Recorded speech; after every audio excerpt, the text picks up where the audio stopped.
Hello दोस्तों, आप सभी का स्वागत है आपके अपने चैनल जॉब जॉय में।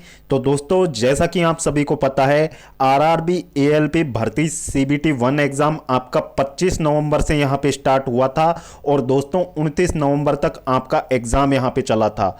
अब दोस्तों, एग्ज़ाम कंडक्ट हो जाने के बाद में रेलवे ने यहाँ पे ज़्यादा समय नहीं लिया और दोस्तों आपकी ऑफिशियल आंसर की जो थी सीबीटी 1 की ऑफिशियल आंसर की आपकी जारी कर दी गई है। अब दोस्तों, आंसर की जारी करने के बाद में आई होप आप में से बहुत से कैंडिडेट ने अपना आंसर की यहां पे चेक कर लिया होगा और दोस्तों अपने रॉ स्कोर यहां पे कैलकुलेट कर लिए होंगे।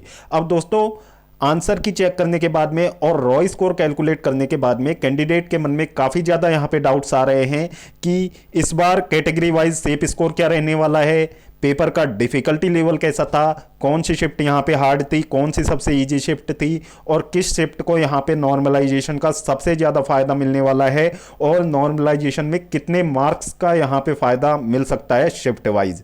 तो दोस्तों, इन तमाम बिंदुओं पे हम डिटेल में बात करने वाले हैं इस वीडियो में, तो वीडियो को बिल्कुल भी स्किप ना करें।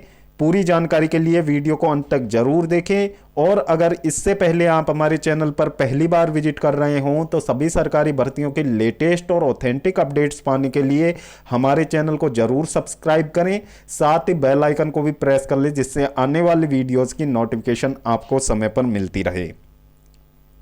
तो दोस्तों, सबसे पहले तो हम बात कर लेते हैं यहाँ पे टोटल नंबर ऑफ वैकेंसीज की जो अभी ईएलपी भर्ती में यहाँ पे निकाली गई हैं। तो दोस्तों, टोटल नंबर ऑफ वैकेंसीज की बात की जाए तो 18,799 ओवरऑल यहाँ पे वैकेंसीज हैं सभी आरआरबी बोर्ड को मिला के यहाँ पे। अब दोस्तों, जो सीबीटी 2 के लिए यहाँ पे जो शॉर्टलिस्ट किए जाने वाले कैंडिडेट हैं उनकी संख्या यहाँ पे वैकेंसीज का 15 गुना यहाँ पे रहने वाली है और दोस्तों हर कैटेगरी के जो वैकेंसीज का 15 गुना अभ्यर्थियों को यहां पे सीबीटी 2 के लिए शॉर्टलिस्ट किया जाना है। तो दोस्तों, उसके आधार पे यदि देखा जाए तो 2.82 लाख कैंडिडेट को यहां पे सीबीटी 2 देने का अवसर प्राप्त होगा, यानी कि जितने भी कैंडिडेट ने एग्जाम दिया है उनमें से 2.82 लाख कैंडिडेट यहां पे आपका सीबीटी 2 देने वाले हैं। अब दोस्तों, बात कर लेते हैं भर्ती के लिए टोटल नंबर ऑफ एप्लीकेशन यहां पे कितने प्राप्त हुए थे। तो दोस्तों, जो एप्लीकेशन रिजेक्ट हो गए थे उसके बाद में यदि जो सही एप्लीकेशंस की बात की जाए तो 19 लाख टोटल यहां पे फॉर्म 18,799 वैकेंसीज के लिए भरे गए थे।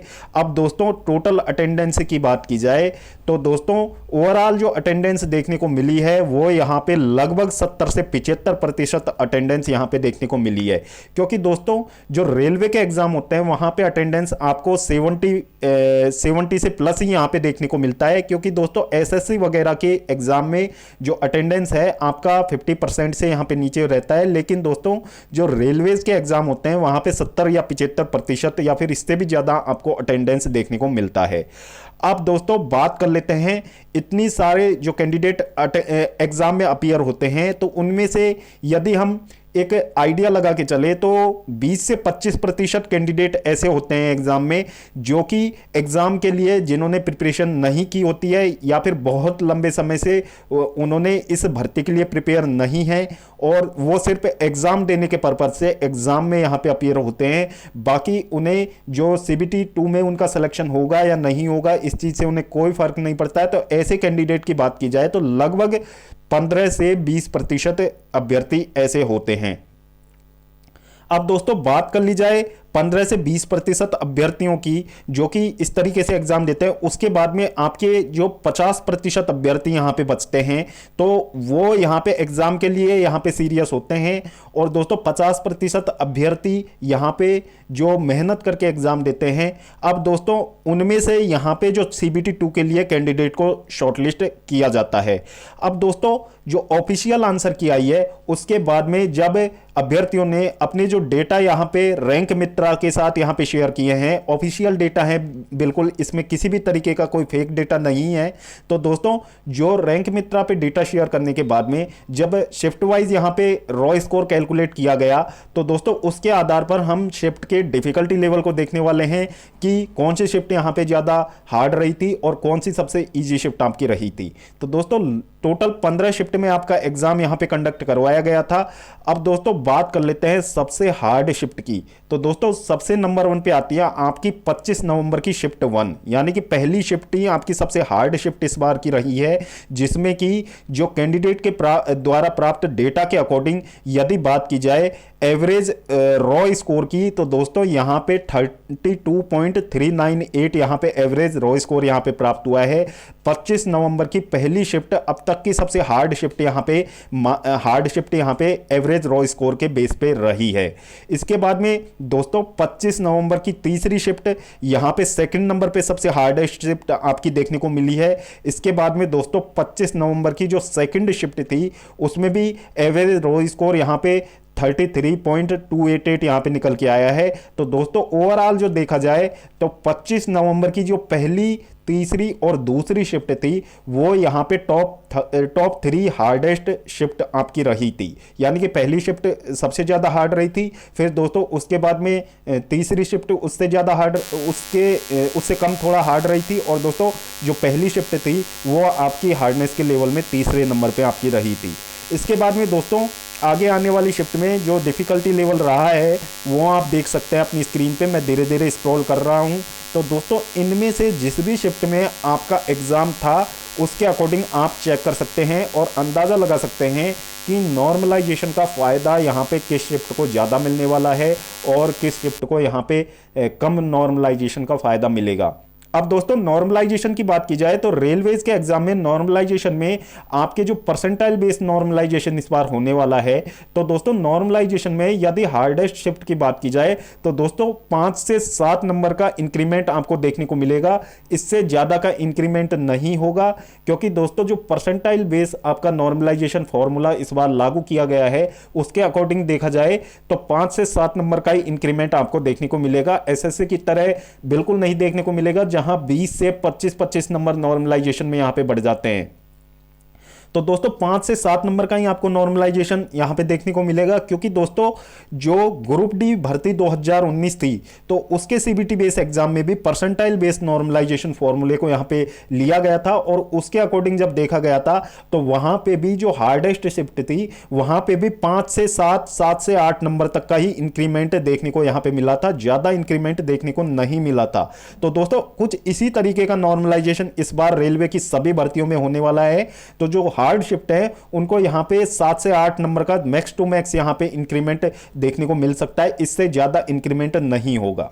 अब दोस्तों यहां पे बात कर लेते हैं, सभी बिंदुओं पे हमने बात कर ली है कि कितनी वैकेंसीज थी, कितने कैंडिडेट अपीयर हुए हैं और शिफ्ट वाइज एवरेज स्कोर की। तो दोस्तों इसके आधार पर यदि हम कट ऑफ की बात करें तो कट ऑफ आपका ज्यादा नहीं रहने वाला है, जितना कि हमने आपको एग्जाम से पहले एक एक्सपेक्टेड टारगेट स्कोर के बारे में बताया था। तो दोस्तों कट ऑफ तो उससे भी लो यहां पे रहने वाला है, क्योंकि दोस्तों ओवरऑल जो एग्जाम का लेवल देखा जाए तो आपका मॉडरेट यहां पे देखने को मिला है। बाकी जो स्टार्टिंग में जिन भी कैंडिडेट का एग्जाम था उनका यहां पे मॉडरेट टू टफ यहां पे एग्जाम लेवल देखने को मिला है। तो दोस्तों ओवरऑल एग्जाम लेवल की बात की जाए तो मॉडरेट लेवल का आपका एएलपी भर्ती का सीबीटी 1 एग्जाम यहां पे रहा है।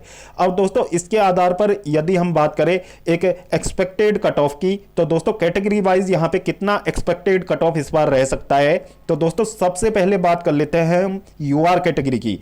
तो दोस्तों यूआर कैटेगरी में यदि आपका रॉ स्कोर 42 से 46 तक यहां पे इस रेंज में आपका रॉ स्कोर यहां पे बन रहा है, तो दोस्तों आप अपने आप को सेफ मान सकते हो और आप टीआर 2 की जो सीबीटी 2 की तैयारी है उसमें आप निश्चित रूप से लग जाए, आपका सिलेक्शन हो जाएगा आराम से सीबीटी 1 में।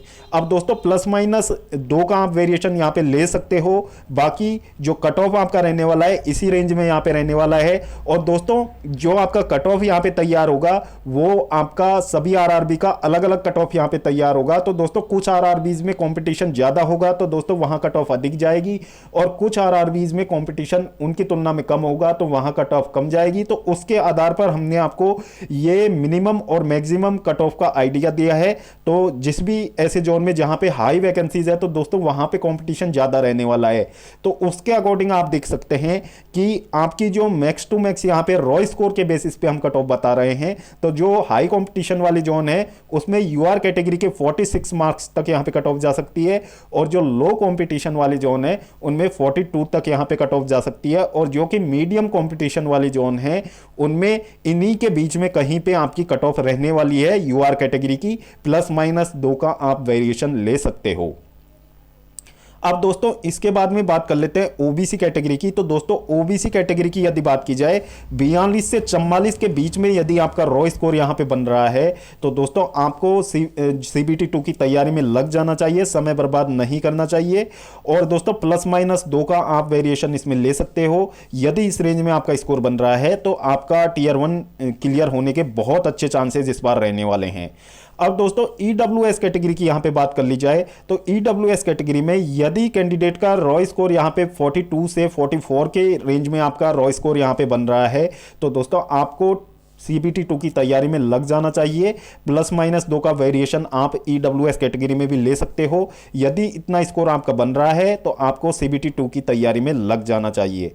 अब दोस्तों इसके बाद में बात कर लेते हैं एससी कैटेगरी की। तो दोस्तों एससी कैटेगरी में यदि आपका रॉ स्कोर यहां पे 35 से 40 के आसपास यहां पे आपका रॉ स्कोर बन रहा है तो दोस्तों आपको यहां पे सीबीटी 2 की तैयारी निश्चित रूप से करनी चाहिए। +-2 का वेरिएशन आप इसमें भी ले सकते हो। इसके बाद में दोस्तों बात कर लेते हैं एसटी कैटेगरी की। तो दोस्तों एसटी कैटेगरी में यदि आपका रॉ स्कोर यहां पे 32 से 37 आपका रॉ स्कोर यहां पे बन रहा है और +-2 का आप वेरिएशन ले सकते हो। यदि इतना आपका रॉ स्कोर बन रहा है तो आपको सीबीटी 2 की तैयारी निश्चित रूप से करनी चाहिए।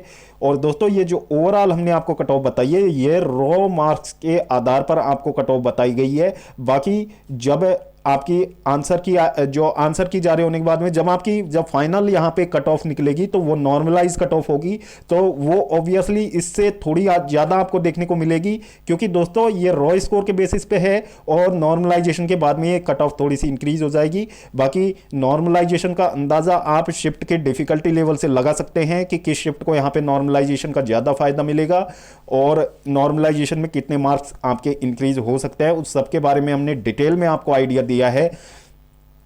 तो दोस्तों हमारे अकॉर्डिंग इतनी कट ऑफ आपकी रह सकती है। यदि इस रेंज में आपके मार्क्स बन रहे हैं तो आपको सीबीटी 2 की तैयारी निश्चित रूप से यहां पे करनी चाहिए। तो दोस्तों वीडियो देखने के लिए धन्यवाद। वीडियो पसंद आई हो तो वीडियो को लाइक करें और अपने दोस्तों के साथ जरूर शेयर करें। और अगर इससे पहले आप हमारे चैनल पर पहली बार विजिट कर रहे हो तो सभी सरकारी भर्तियों की लेटेस्ट और ऑथेंटिक अपडेट्स पाने के लिए हमारे चैनल को जरूर सब्सक्राइब करें, साथ ही बेल आइकन को भी प्रेस कर ले जिससे आने वाली वीडियोज की नोटिफिकेशन आपको समय पर मिलती रहे। तो दोस्तों इस वीडियो में फिलहाल इतना ही। जल्द मिलते हैं एक और नई सरकारी भर्ती की लेटेस्ट और ऑथेंटिक अपडेट के साथ। तब तक के लिए स्वस्थ रहें, तंदुरुस्त रहें और अपनी फ्यूचर एग्जाम्स की प्रिपरेशंस को जारी रखें।